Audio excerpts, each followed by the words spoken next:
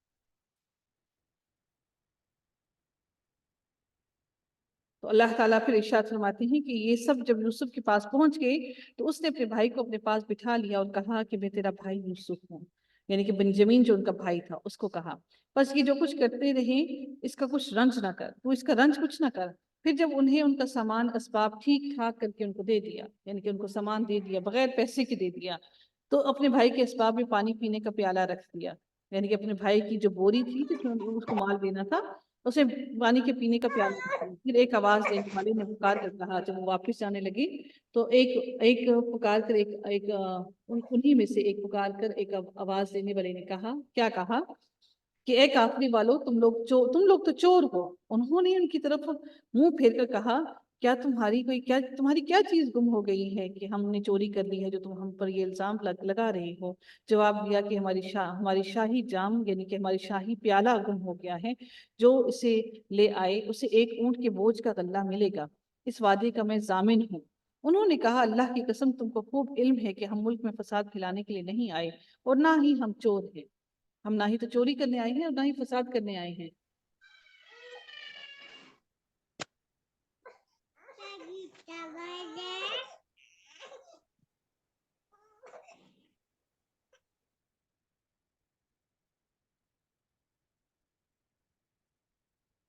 جواب دیا کہ اس کی سزا یہی ہے کہ جس کے اسباب میں سے پایا جائے وہی اس کا بدلہ ہے، ہم تو ایسے ظالموں کو ایسی ہی سزا دیا کرتے ہیں، ان ظالموں کو ایسی سزا ملے گی. پھر یوسف علیہ السلام نے کیا کیا؟ بس یوسف علیہ السلام نے ان کے خرچیوں کی تلاشی شروع کروا دی، یعنی کہ ان کے جو مال تھا اس میں سے ان کی تلاشی شروع کر دی.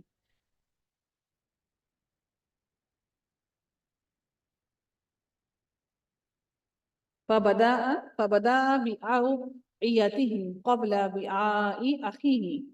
تو انہوں نے کیا کیا؟ ان کی جب تلاشی شروع کی اپنے بھائی کی سامان کی جب تلاشی سے پہلے کیا ہوا کہ پھر جب اس جام کو اپنے بھائی کی اس میں سے اس کی بوری میں سے اس کے مال میں سے نکالا، ہم نے یوسف علیہ السلام کے لیے اس طرح کی یہ تدبیر اس لیے کی کہ اس بادشاہ کے انصاف کے دور سے یہ اپنے بھائی کو نہ لے سکتا تھا، یعنی کہ بادشاہ کی وجہ سے وہ جو وہاں کا اس وقت انصاف تھا وہ اپنے بھائی کو ایسے نہیں اپنے ساتھ رکھ سکتا تھا.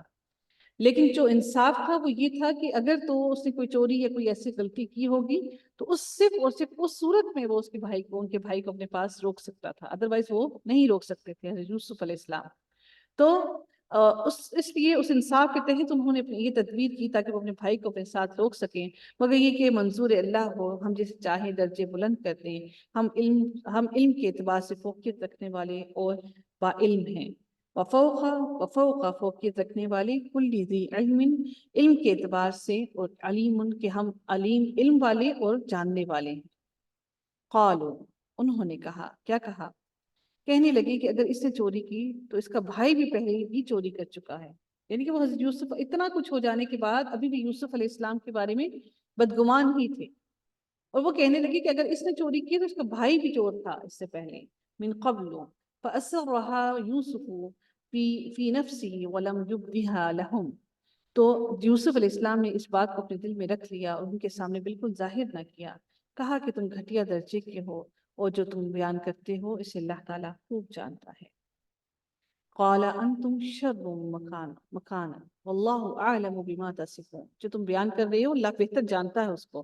کہنے لگے اے عزیز مصر، اس کے والد بہت بڑی عمر کے بالکل بوڑھے شخص ہیں، آپ اس کے بدلے ہم میں سے کسی کو رکھ لیجئے اپنے پاس، ہم دیکھتے ہیں کہ آپ بڑے محسن شخص ہیں۔ یوسف علیہ السلام نے کہا ہم نے جس کے پاس اپنی چیز پائی ہے اس کے سوا دوسرے کی گرفتاری کرنے سے اللہ کی پناہ چاہتے ہیں، ایسا کرنے سے تو یقیناً ہم ناانصاف ہو جائیں گے۔ جب یہ اس سے مایوس ہو گئے تو تنہائی میں بیٹھ کر مشورہ کرنے لگے، ان میں سے جو سب سے بڑا تھا اس نے کہا تمہیں معلوم نہیں کہ تمہارے والد نے تم سے اللہ کو بیچ میں درمیان میں اپنے رکھ کر ایک پختہ قول و قرار اور وعدہ لیا ہے، اور اس سے پہلے یوسف کے بارے میں تم زبردست قصور کر چکے ہو، یعنی کہ تم نے یوسف کے بارے میں غلط کام کیا ہے، ٹھیک ہے؟ تو بس میں تو اس سرزمین سے ہرگز نہ نکلوں گا جب تک کہ والد صاحب خود مجھے اجازت نہ دیں، یا اللہ تعالیٰ میرا یہ معاملہ اس معاملے کا فیصلہ کر دے، یا پھر اللہ تعالیٰ میرے اس معاملے کا فیصلہ کر دے، او یحکم اللہ لی، یا اللہ تعالیٰ میرا اس معاملے میں فیصلہ کر دے، وَهُوَ خیر الحاکمین، اور وہ اللہ تعالیٰ بہترین فیصلہ کرنے والا ہے، بہترین حاکم ہے، بہترین فیصلہ کرنے والا ہے۔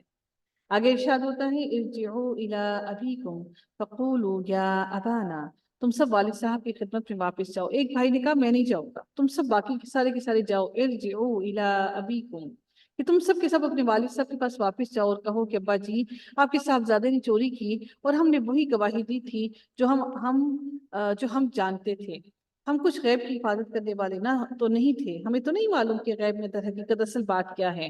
آپ اس شہر کے لوگوں سے دریافت فرما لیجئے کہ آپ وہاں کے لوگوں سے پوچھ لیجئے، وَاسْأَلِ الْقَرْيَةَ، اس بستی کے لوگوں سے پوچھ لیجئے، الَّتِي كُنَّ فِيهَا وَالْعِيرَ الَّتِي أَقْبَلْنَا فِيهَا، کیا کہا کہ آپ ان کے بستی کے لوگوں سے پوچھ لیجئے جہاں ہم تھے، اور اس قافلے سے بھی پوچھ لیں جس کے ساتھ ہم آئے ہیں، واللہ ہم بالکل سچے ہیں، یعنی کہ اکیلا تو نہیں جاتا تھا، پورے قافلے جایا کرتے تھے۔ کہا یہ تو نہیں بلکہ تم نے اپنی طرف سے بات بنا لی ہے، بس اب صبر ہی بہتر ہے، کیا عجب کہ اللہ تعالیٰ ان سب کو میرے پاس ہی پہنچا دے، وہی علم اور حکمت والا ہے۔ پھر ان سے منہ پھیر لیا اور کہنے لگے آہ یوسف، کیا کہا؟ پھر دیکھیں، پھر باپ کو یاد آیا اپنا بیٹا، یا اسف علی یوسف، کیا کہا انہوں نے؟ آہ یوسف، اس کی آنکھیں بوجہ رنج اور غم کے سفید ہو چکی تھیں اور وہ غم کے مارے اٹھا جا رہا تھا۔ وَبْيَضَّتْ عَيْنَهُ، اس کی آنکھیں من الحزن، غم سے کیا ہو گئی تھی؟ سفید ہو گئی تھی۔ فَهُوَ قَذِيمٌ، اور وہ غم کے مارے گھٹا جا رہا تھا، دل گھٹ رہا تھا، وہ رنج سے دل جو ہے وہ گھٹ رہا تھا۔ قالوا، انہوں نے کہا، تاللہ، یہ تا جو ہے یہ قسم کے لیے ہے، تاللہ قسم ہے اللہ تعالیٰ کی، قسم ہے واللہ اللہ کی قسم، تذکروا یوسف، کیا کہا کہ واللہ تم تو ہمیشہ یوسف کی یاد نہیں لگے رہو گے۔ بیٹوں نے کیا کہا کہ واللہ تم تو ہمیشہ یوسف کی یاد میں لگے رہو گے، یہاں تک کہ گھل جاؤ یا ختم ہو جاؤ یا ہلاک ہو جاؤ، او تکون من الہالکین، یہاں تک کہ تم ہلاک ہو جاؤ۔ ہم اتنے بیٹے ہیں تمہارے پاس اور آج بھی تم اسی یوسف کی غم میں اور رنج میں مبتلا ہو۔ قالا، اس نے کہا، حضرت یعقوب علیہ السلام نے کیا کہا؟ اس نے کہا انما اشکو بثی وحزنی الی اللہ واعلم من اللہ ما لا تعلمون، اس نے کہا میں تو اپنی پریشانی اور رنج کی فریاد اللہ ہی سے کر رہا ہوں، مجھے اللہ کی طرف کی وہ باتیں معلوم ہیں جن سے تم سراسر بے خبر ہو۔ اس سے مراد کیا ہے کہ ان کو معلوم تھا کہ انہوں نے ان کے بیٹے کے ساتھ کیا کچھ کیا، وہ سب جانتے، لیکن خاموش رہے، کتنے سالوں تک صبر کیا، بچپن سے بیٹا غائب ہوا، جوانی پہنچ گیا،